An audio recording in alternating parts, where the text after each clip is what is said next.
bigyang daan yung inaprubahan nating motion kahapon na manumpa na po Ito na. kami. I still Point have of the floor. order. I have the floor, Mr. Point of President. order. I have the floor, Mr. President, A point to of make order, way Mr. President. for Session- taking of the session oath is before the suspended. presiding. Ito rin po si Senator Robin Padilla at saka si Senator Villanueva, muntik na pong magkasuntukan. Ito po yung nangyaring botohan sa inaasahan po nilang impeachment kay BP Sara Duterte. 18-5 po ang nakuha na boto dito sa Senado, mga Lodi. Ano na? Iyakan na ba?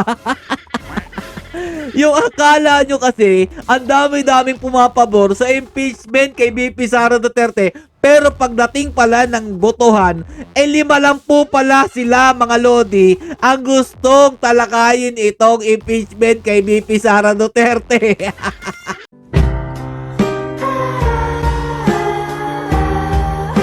Yo, what's up mga Lods? It's Mega Peps TV. Welcome back po sa ating channel. Heto na po ang usapin ng impeachment sa loob po ng Senado. Ano po? Sino po magwawagi dito? Alam ko may idea na po kayo. Dito nga po nakikitaan na po natin na sobrang atat-atat po ni Risa Hontiveros. Na ito nga po na dapat na daw manumpa ang kanyang mga kasamahan para po dito sa pagtalakay sa impeachment kay BP Sara Duterte. Huwag masyado pahalata, Hontiveros, anak na tinapay naman. At dito nga mga Lodi, nagkainitan po silang dalawa ni Senator Amy Marcos. Pakinggan nyo pong mabuti ang sinabi po ni Risa Hontiveros. Bakit nga po ba? Bigla po siyang hinarang ni Senator Amy Marcos. Ano po yung kanyang interpellation dito mga Lodi? Immediately after the speech of the good gentleman from Davao, I move that any interpellation or any action, any seconding speech on the privileged speech be suspended momentarily after his speech to allow us to take our oath. Sino ka para tutulan ang pagsasalita ng mga kapwa mo senador dyan? Para lang mag-oath. Nag-oath naman kayo, di ba? Bakit masyado kang nagmamadali? Bakit atat na atat ka? Which was the subject of the approved motion yesterday, and again the subject which was the subject of the approved motion yesterday, which is an offshoot of a question of privilege which takes precedence over all motions. So I restate my motion, Mr. President, momentarily suspend any action, whether interpellation or seconding speech Ito on na. the privileged speech of the good gentleman from Davao para sa wakas bigyang daan yung inaprubahan nating motion kahapon na manumpa na po Ito na. kami. I still Point have of the floor. order. I have the floor, Mr. Point of President. order. I have the floor, Mr. President, A point to of make order, way Mr. President. for Session- taking of the session oath is before the suspended. presiding officer, Mr. Hinadlangan po ang kanyang kahibangan dyan po sa Senado ni Senator Amy Marcos. Biruin mo, para ang gusto mo lang, ikaw lang ang sundin dyan. Anak ng tinapay naman, oo. At eto pa mga Lodi, hindi lang po sila ang nagkagirian dyan o nagkainitan sa loob po ng Senado. Eto rin po si Senator Robin Padilla at saka si Senator Villanueva, muntik na pong magkasuntukan. Eto po Lodi ang kaganapan dyan, oh. Oh, ito. Ano, ah? Ano? Ano? Ha? Ano? Alam nyo mga Lodi, naiintindihan ko naman po si Senator Robin Padilla about po dito sa kanyang nararamdaman dahil sobra-sobra na po talaga ang ginagawa ng kung sino man pong gumawa nito sa pamilya Duterte. Pero baka ang tingin ko lang dito, hindi lang po sila nagkaunawaan dahil nga po si Senator Villanueva ay bumoto po para daw po mag-convene as an impeachment court ang Senado mga Lodi. Tama lang naman din po ito mga Lodi, no? Naayon po ito sa batas ang ginawa po ni Villanueva na bumoto po siya dito na ito nga po italakayin ang usapin po dito. Pero ang problema, baka hindi lang po naintindihan masyado ni Senator Robin Padilla. Ito lang po sa tingin ko o pananaw ko lang mga Lodi. Kaya po miscommunication po yung nangyari sa kanila. Kaya po sila nagkainitan. Pero ang totoo po niyan, okay lang po yung pagboto nila about yan. Para po matapos na ang usapin po dito, nakikita nyo naman din po, bumoto po si Senator Peter Alan Cayetano, si Escudero, si Gatchalian, Tulfo, Villanueva, Zubiri, Estrada, Ejercito, Tolentino, Pimentel, at saka si Hontiveros, syempre. Pero hindi po yan ibig sabihin na mag-uumpisa na po ang trial kay VP Sara Duterte. Kung sino lang po ang pabor para po dito sa Senate to convene as an impeachment court, yan lang po yung botohan dyan. Pero ang ending dyan mga lodi, nagkaayos din po agad sila ni Senator Villanueva. At eto nga po yung video, no mga lodi, ni Senator Villanueva at saka ni Senator Robin Padilla. Para ang dating pa dito sa akin mga lodi, may binubulong po si Senator Villanueva sa kanya. Huwag ka masyado mainit ang ulo, pre. Hindi naman ako sang-ayon sa impeachment kay VP Sara Duterte. Parang ganun eh. Ayan o, ang saya-saya po nila dyan. Yung iba naman mga lodi, sasabihin nila dyan, oh yan, nagagalit na, napipiko na si Senator Padilla dahil may impeach si VP Sara Duterte. Pero hindi po yan mga lodi ang nangyari. Ito po yung nangyaring botohan sa inaasahan po nilang impeachment kay VP Sara Duterte. 18-5 po ang nakuha na boto dito sa Senado mga lodi. O sino-sino po yung bumoto mga lodi at ano po yung pinagbobotohan nila dito? Yan. Nakataas po yung kamay ng mga Pro Duterte. Nakita po natin yan ha. Senator Amy, Senator Robin Padilla. Pero mga lodi, yung 18 na senador, ayan o, yung hindi po ninyo ine-expect mga lodi. At yung bumoto rin po kanina, kasama po nila Senator Robin Padilla, Bato, Senator Bongo, Senator Amy. Yan po yung 18. O, ito. All those against the motion of Senator Judge Cayetano, please raise your hand. Oh, ilan lang po yung bumoto? Sino-sino po yung 5 bumoto na yan mga lodi na against po doon sa sinabi ni Senator Alan Peter Cayetano, Coco Pimentel, syempre, Senator Rizal Tiveros, Nancy Binay, Grace po at saka si Sherwin Gatchalian. Ano po yung hindi po nila sinasang-ayunan kaya po bumoto po itong 5 ito mga idol?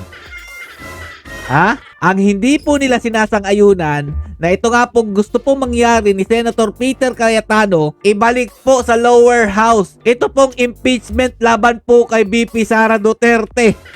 Ano na? Iyakan na ba? Yung akala nyo kasi, ang dami-daming pumapabor sa impeachment kay VP Sara Duterte. Pero pagdating pala ng botohan, 5 lang po pala sila mga lodi ang gustong talakayin itong impeachment kay VP Sara Duterte. Kawawa naman po yung nag-aasam dyan. Di masakit po ang ulo lalo dito ni Rizal Tiveros na meron pong pinaplano sa tingin ko sa 2028 na tumakbo bilang presidente ng ating bansa. Kawawa naman. Tapos na ito na mga lodi. Siyempre, nanalo po ang ayaw po talakayin ng impeachment sa Senado na 18 po silang bumoto mga lodi. Alam naman po natin kung sino-sino yon. Ito po, ibabalik na po siya sa lower house. At siyempre, na ito po si Martin Romualdez, siya pa rin po yata ang mananatiling Speaker of the House. Ang kapal talaga ng apog. Ayaw magpapalit. Anak na tinapay, di busog na naman ang mga kongresistang mabibigyan kung sinong gusto magpa-impeach kay VP Sara Duterte. At eto pa nga po yung sinasabi dyan ha. Sabi po sa GMA News, 78% daw po kuno ng mga Pinoy ang may gustong ipa-impeach daw po o paharapin po ni VP Sara Duterte ang impeachment complaint sa kanya galing po sa Okta survey. What? 78% ng mga Pinoy? Anong mapapala ng mga Pinoy na ito kung totoo man na 78% silang gustong pag-usapan ng impeachment kay VP Sara Duterte? Ano pong mabibenepisyo niyan? Di lalo pong magugutom yan. Ang kakapal na mga mukha ninyo, ginagamit nyo ang taong bayan para lang sa impeachment ni VP Sara Duterte. Pero ang totoo niyan, kayo lang talagang mga kongresista ang may gusto niyan na mapaalis sa pwesto si VP Sara Duterte para matupad ang inyong mga plano.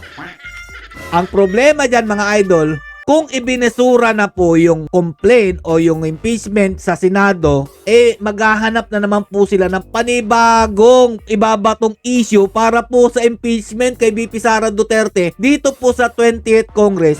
Dahil sa tingin ko, hindi na po tatanggapin yung kanilang reklamo na about po sa confidential funds.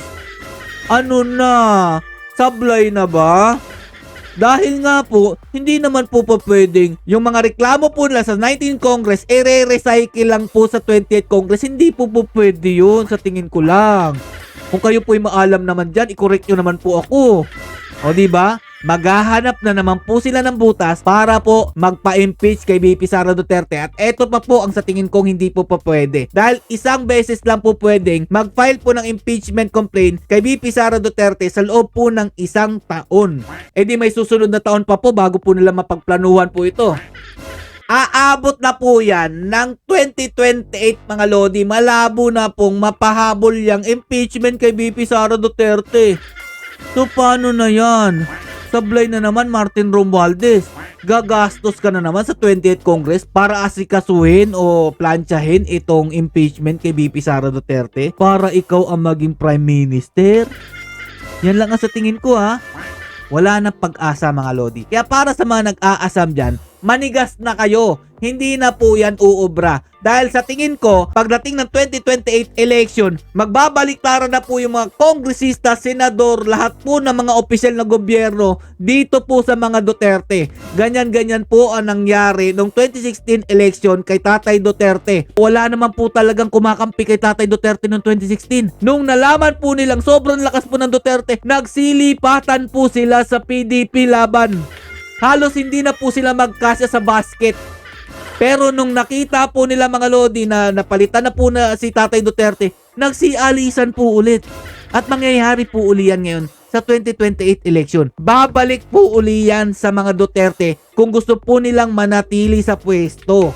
Kaya sobrang sablay po ng ginawa nitong Marcos administration Romualdez na ito. Dahil hindi na po nila kaya pang baliktarin ang sitwasyon. Kahit pa yung mga tansong talangka dyan na nag-aasam na hindi mananalo si VP Sara Duterte, nako, madidismaya lang po kayo. Kaya tanggapin nyo na po ang katotohanan na Duterte lang po talaga ang malakas. Dito pa lang nga sa pagtalakay ng impeachment kay VP Sara Duterte sa Senado, hindi na po nakitaan ng suporta itong mga nag-aasam na mapabagsak ang mga Duterte. Paano na lang kapag dumating na ang 2028 election? Puro na naman magiging pro Duterte ang mga bumaliktad ngayong panahon na ito.